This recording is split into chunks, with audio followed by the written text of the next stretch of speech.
Welcome, Northern Kentucky University fans. Welcome to Norsin Around. As always, I'm your host, James Ernest, along with my co-host, Alex Gray.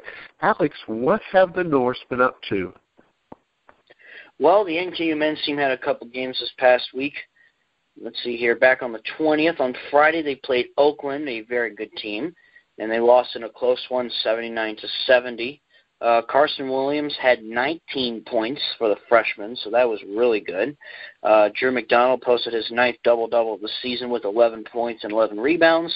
Levon Holland scored 12 points. Mason Faulkner had 9 points, and Cole Murray as well had 9 points. So they came up close in that game.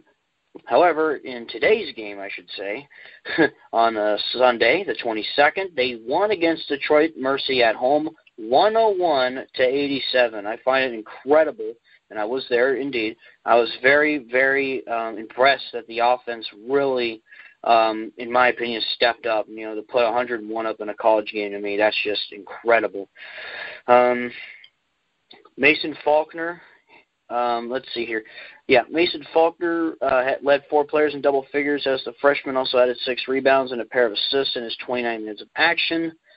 Drew McDonald joined Faulkner above the 20-point plateau with 21 points. Carson Williams had his third double-double with 13 points, 10 rebounds. Levon Holland came within 2 assists of his career high with 7 total and ranked in 17 points. So, yeah, overall, McDonald with 21 points, Holland with 17, Williams with 13, Mason Faulkner with 29 points. So the Norse played very, very well today. You know, the crazy part about it is that, you know, people will look at this game against Detroit Mercy and they'll go, oh, well, they beat them the first time at their court, so of course, you know, they're going to win this game. Well, the interesting thing is, though, is that in between the games, Northern playing them the first time and Northern playing them the second time, they had actually went to Oakland and won. Detroit had. So that's just kind of an odd thing. You know how a lot of times people go, well, if Team A beats Team B, and then, you know, Team C could beat Team A, that kind of thing. So I think that's kind of funny. Yeah, because, I mean, obviously Northern did have a bigger win the second time. In both games, they were over a double-digit win, so that's always nice. But, yeah, that is kind of odd how they were able to beat Oakland at their place, but we've not had much luck with Oakland this year. They've played us tough. Wanted to know, were the fans as rowdy today as they were the other day? Yeah, the fans were great. Pep band, of course, I was part of, was very active, very cheerful, and I felt like I feel like the atmosphere is improving. And as for upcoming games, they have 3 straight road games on the 27th, the 29th, and the 4th at UIC, Valpo, and Wright State. And I'll point out one thing. I checked the standings, and I feel like the Horizon League is very competitive this year. You're correct. Yeah, it is very close. The best teams in the league at like Valpo are 5-1, where the worst teams are like 2-4. So it's wide open. I mean, most of the teams are around 500. Like you said, Northern I think just went to 4-4. A lot of the teams are in that area. I mean, Detroit is at 2-6, I think, and that's one of the worst records in the league. Mm-hmm. But like I said, they've been able to beat some of the better teams like Oakland that have given Northern fits. So it'll be close. And as we'll hear from the post-game interviews from the Oakland game, the fans will learn that the players, you know, do bring up a good point. Drew McDonald and Carson Williams bring up the fact that, quite frankly, the regular season records don't mean a whole heck of a lot in the near future, because once the tournament starts, the conference tournament and, of course, the big tournament, which I hope to get to, but, of course, with the conference we're in, we're going to have to win either our conference tournament or do something really impressive to get into the big tournament, probably more an NIT bid. But either way, the records, losing to Oakland twice during the regular season doesn't really mean anything when it comes to that time of year. Yeah, I mean, the season really starts when the conference tournaments begin for a lot of these guys. Exactly. You know, that's when it really begins. You know, everything else, it feels like preseason. Exactly. And, I mean, they do take them serious. Like, for example, when they went to the locker room after that game, nobody talked. They were all just so distraught and disappointed because that was one of their major goals this year was to go undefeated at home, which is something the Norse used to do back in the day when they were dominant. So, that is definitely something they focused on, but not as big of a thing, like you said, when you get to the postseason, that doesn't really matter. Same with the coaches and the players were asked about the importance of, say, today's win, which was their 13th win of the season, which either ties or breaks, I think it breaks their record for most wins in a Division I season. Mm-hmm. And when we asked Coach, he didn't know what we were talking about. And then when they asked the players, they said it really, I mean, it's, nice and all, but that's not one of their objectives this year. That's not what they're limiting themselves to. So that was good that they have higher aspirations. I personally believe they're only going to get better, and I think they're going to be really, really good down the stretch. Exactly. Yeah, I was going to say the next year, 2 years, it's just going to keep building, and good things are going to happen for them. Switching sides to a team that does have a longer way to go, but we'll get there as well. The women's team, what have they been up to? Well, this past week they picked up 2 straight wins, as a matter of fact. They had their first road win at Valpo. They won that game 70-55. That pushes the Norse to 6-13 on the year, and Valpo to 5-14. Excuse me. Michaela Terry had 21 points, the fourth 20-point game of her career. She had 7 rebounds and a career best of 4 steals. Rebecca Little recorded her second straight double-double with 19 points and 10 rebounds. The last time a Norse player recorded double-doubles in consecutive games was November 18th and 21st, 2015, when Little had 15 points and 18 rebounds at Cincinnati before scoring 11 points and grabbing 14 rebounds versus Marquette. Wow, against 2 big schools. Little was also solid from the free throw line, going 7 for 9. Taryn Tarr had 14 points, and Kelly Wigman had 11 points as well. And as for the other game, they played UIC, and they won that game 58-37, dropping UIC to 3-17 on the year and winless in the Horizon League. And NKU now at 7-13, 3-5 in the Horizon League. So let's see what happened here. Casey Utrecht had her third 20-point game of the season, scoring a season-high 24 points, aided by 4 triples. Rebecca Little had 13 points to go with 8 rebounds, 5 of 6 from the field, and was perfect at the free throw line at 3 attempts. Michaela Terry tied her best in assists, dishing out 8. She also added 7 points and 7 rebounds, 3 blocks, and 2 steals. Senior guard Kelly Wigman added 7 points and 2 steals to round out the team leaders. So, 2 straight wins like that, very, very helpful. And I think they're definitely starting to pick up the pace a little bit. I really think that, they're getting better. They got some games coming up at home, two games on the 27th, 29th, double headers for women's and men's teams at BB&T Arena. So you folks next week can come on out and, watch a doubleheader. It's going to be fun. They're going to be playing Oakland and Detroit. And then on the 4th, they travel to Wright State. Excellent. So, like you were saying, on the Friday, both teams are playing Oakland? Or you mean the women's team? Yeah, just the women's team, because the men have already just played Oakland at home. Yeah, the men's team, that's not a doubleheader. I was thinking of next month. Okay. Yeah, they have a doubleheader next month. The men's team has 2 road games, 27th and 29th. So my apologies, everybody. It's all good. It happens. Actually, that's the crazy thing about the doubleheaders, I noticed, because it used to be, and, of course, there's always that old guy on the front porch telling you kids to get off my lawn. I remember the good days of Region Hall and people stomping their feet and whatever, going off on a tangent.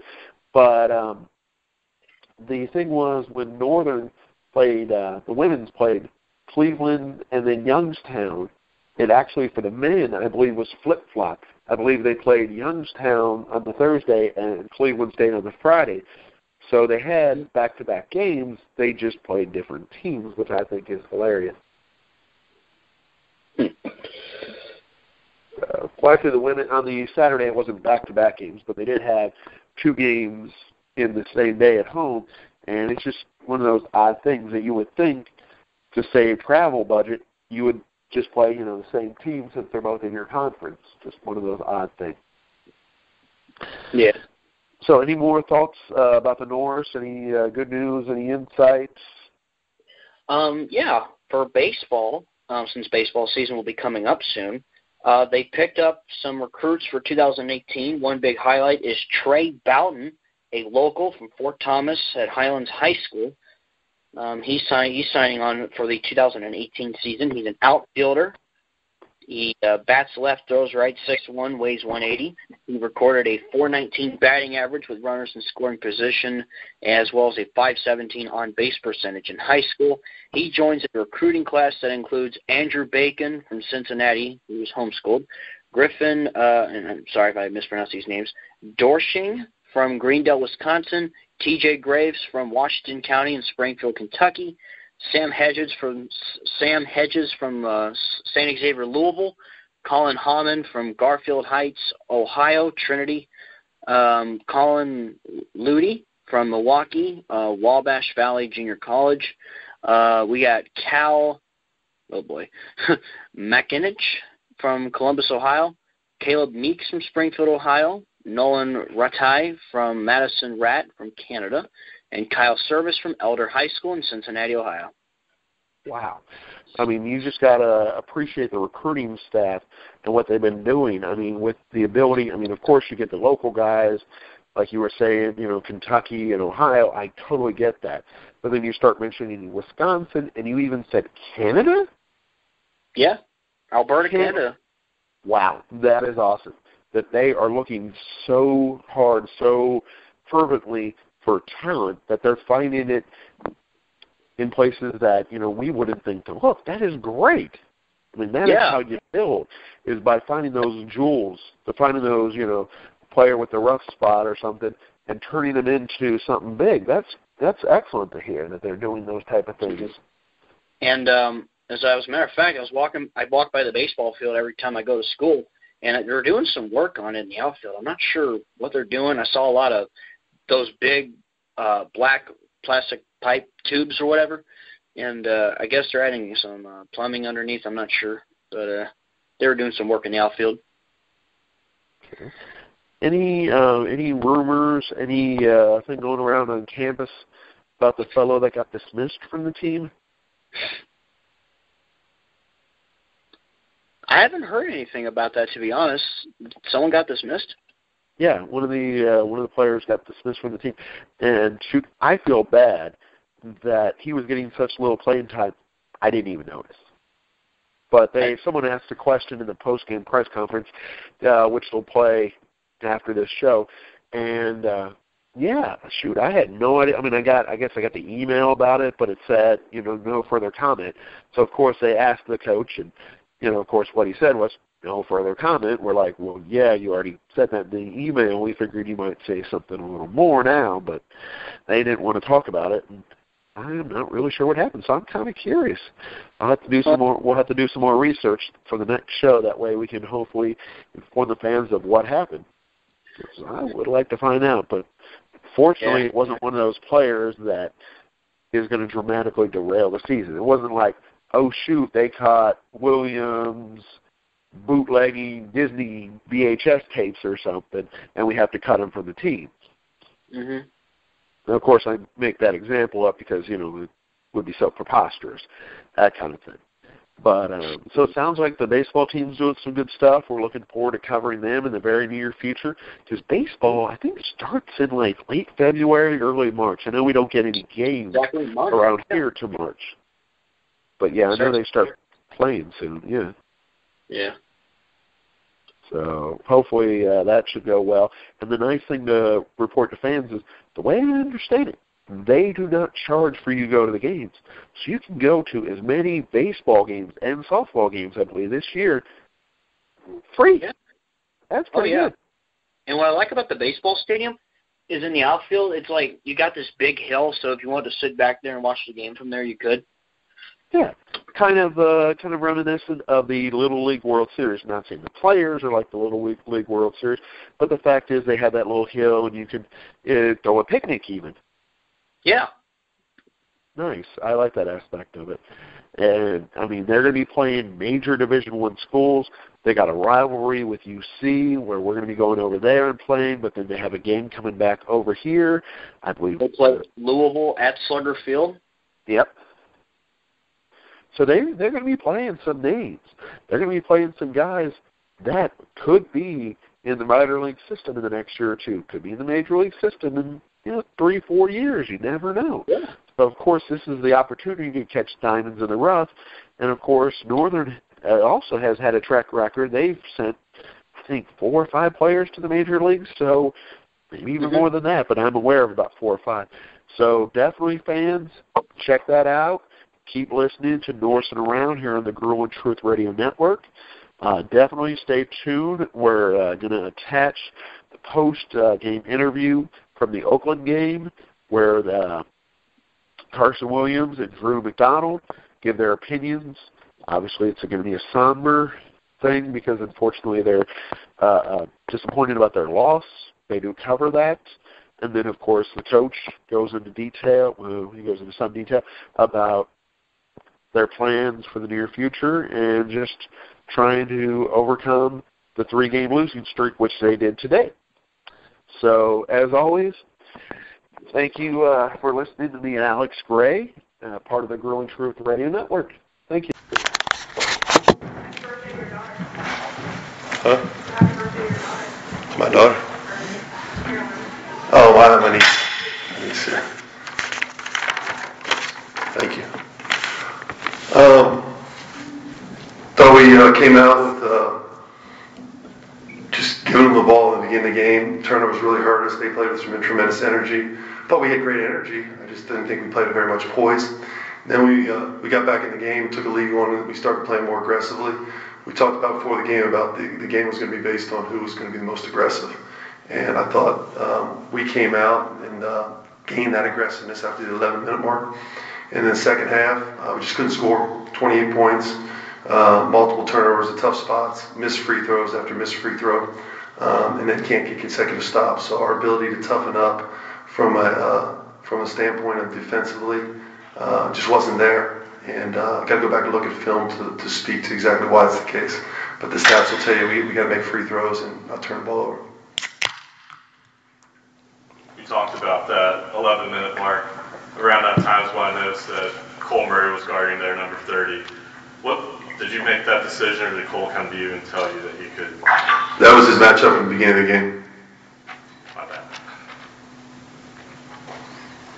Do you feel they executed for the most part during the game, or was it a lot of off the game plan stuff? No, I thought they executed the game plan and did a great job. I thought we tried to get the ball in the post, so that we did a great job on Hayes in the first half. Bottom line is he averaged 20 and 10 as he got his numbers tonight. So Dorsey Walker got off in the first half, and unfortunately we couldn't slow him down. And then offensively, we did the game plan we put in, ran the stuff we thought was going to be most effective, scored 42 first half points. You've only been out-rebounded, I think, 4 times this season. You guys are a substantially great rebounding team. So what can you do on Sunday what can you tell your players to get back to the rebounding? Well, the bottom line is, we have to regroup and be ready to play on Sunday in all facets of the game. This league's unforgiving, doesn't allow you to enjoy your wins or rest on, or sulk about your losses very long. Play at 1 o'clock on Sunday against a team that's playing really well right now. So we just got to prepare ourselves, and we'll look at the tape and find out exactly what it is. It'll be rebounding, but it'll be a few other things as well. Drew said earlier when the guys got back to locker room after the game that this loss hurt more than the last 2, and he pointed to it being at home. Do you have any thoughts on that comment, or did you sense that when you walked into the locker room at this point? Yeah, all losses hurt for me. How do you hope your team responds to this 3-game losing streak? With character and toughness, trusting each other more, digging into the toughness of our core values, and sacrifice and understanding our roles going forward.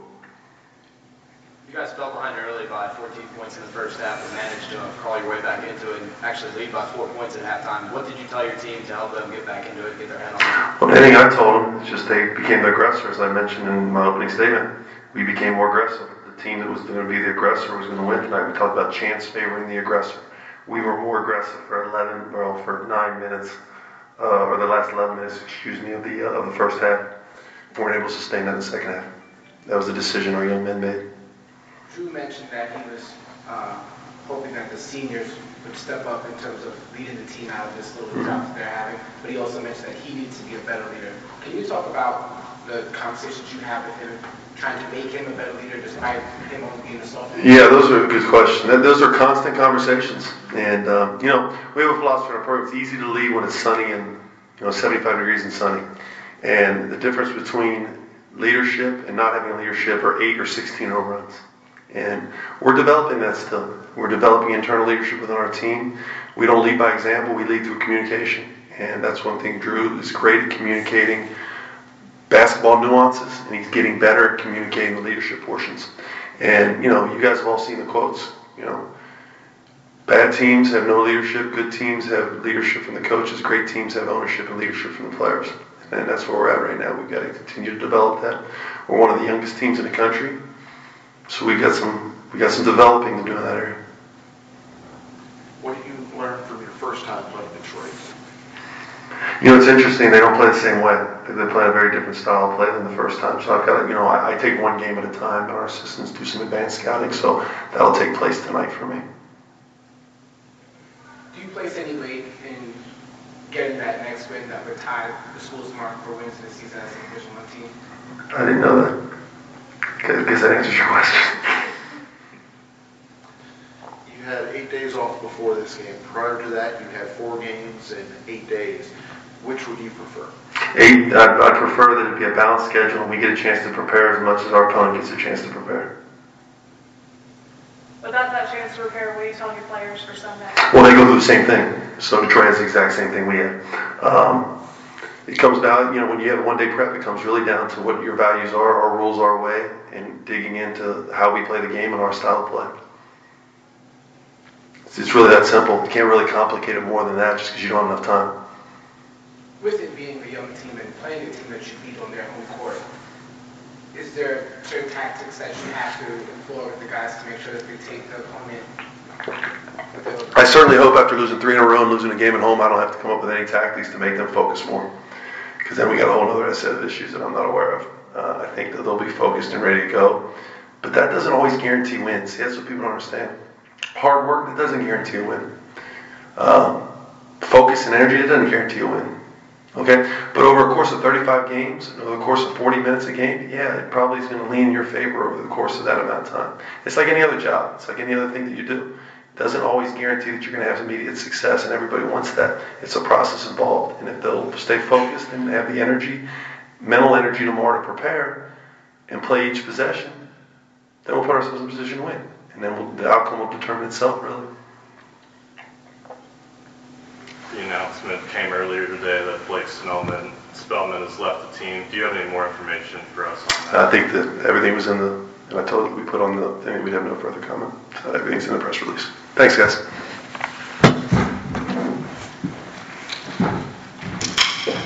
Thanks for coming. Appreciate it. Well, thank you, sir. Thank you. Thanks, Coach. Thanks.